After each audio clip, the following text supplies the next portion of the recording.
आज बनाएंगे हम दगित हाक तो ठूल। ये बॉइल्ड एग्स है और इनको हम पकाएंगे साग के साथ, लेकिन साग को हमने मैश किया है। तो आप भी ज़रूर ये रेसिपी ट्राई कीजिएगा। दगित हाक वैसे भी काफ़ी मज़े का बनता है। तो यहाँ पे हमने पानी लिया है एक पैन में या पतीले में। इसमें हम थोड़ा सा बेकिंग सोडा डालेंगे। कश्मीरी में इसको फुल कहते हैं। इससे जो साग है इसका ग्रीन कलर रहता है। और ये पानी फिर हमें फेंकना है और साग को वॉश भी करना है। तो इस कम्प्लीटली सेफ़। ये देखिए हम इसको 1-2 उबाल लाएंगे साग को इस पानी में, तो जब तक ये सॉफ्ट और टेंडर ना हो जाए। और फिर जाके आप ये पानी फेंकेंगे और जो साग है उसको वॉश करेंगे अच्छे से। यहाँ पे देखिए इसको उबाल आ चुका है और साग का कलर जो है वो ग्रीन ही रहेगा। पानी से धोएंगे आप फिर से इसको, फिर अच्छे से निचोड़ेंगे और फिर हमें इसका पेस्ट बना देना है। जब तक कि मैंने जो एग से अंडे हैं वो बॉईल करके रख दिए हैं। अब हमें इनको प्रिक करना है। तो प्रिक आप कर सकते हैं फोर्क की मदद से भी या टूथपिक वगैरह की मदद से भी।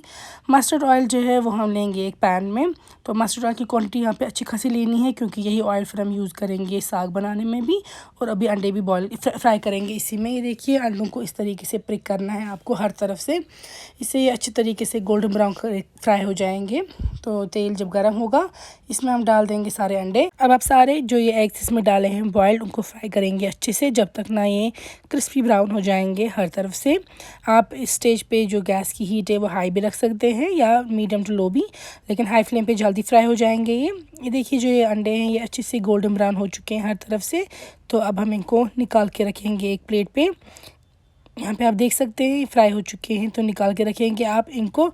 और उसके बाद हम तैयारी करेंगे। जो हमने दगित हाक रखा था उसको पेस्ट बनाया है मैंने मिक्सर ग्राइंडर में। आप चाहें तो ओखली या न्यूम में भी कर सकते हैं। यहाँ पे मैंने मिक्सर ग्राइंडर की मदद से इसको अच्छे से फाइन पेस्ट बनाया है। ये देखिए मैश्ड साग है, दगित हाक इसको बोलते हैं हम कश्मीरी में। अब हम यही से मस्टर्ड ऑयल लेंगे प्रेशर कुकर में। इसमें डालेंगे एक प्याज जो फाइनली चॉप करना है आपको।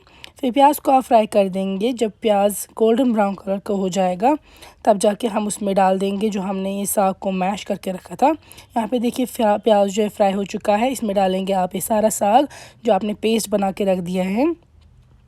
अब आप साग को भी अच्छे से फ्राई करेंगे। इसको टाइम लगेगा थोड़ा, क्योंकि ये श्रिंक हो जाएगा और डार्क ग्रीन हो जाएगा, तब आपको लगेगा फ्राई हो गया।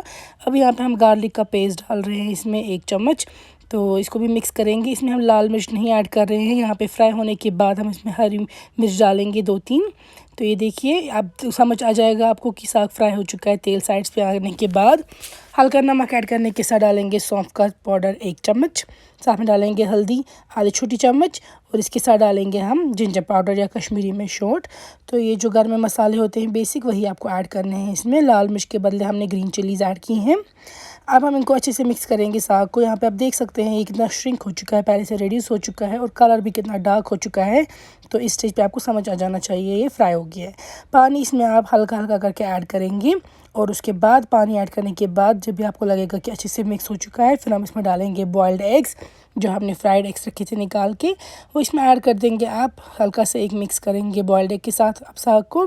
फिर हम इसमें डाल देंगे पानी। पानी हमें इसमें बहुत ज़्यादा नहीं ऐड करना है, बस उतना करना है कि 2-3 स्टीम के बाद भी इसमें कंसिस्टेंसी नॉर्मल रहे। तो ये देखिए पानी ऐड करने के बाद मिक्स करेंगे आप अच्छे से। इसको लिड से कवर करके कुक करेंगे। 2 या 3 विसल तक काफ़ी है इसको कुक करना, क्योंकि साग भी अच्छे से फ्राई में ही कुक हो चुका होता है। यहाँ पे देखिए दगित हाक तो ज़मरू ठूल तैयार है। काफ़ी मज़े की बनती है ये रेसिपी। आप भी ज़रूर ट्राई कीजिए और फेसबुक पे कश्मीरी में भी सुनिए सेम रेसिपी।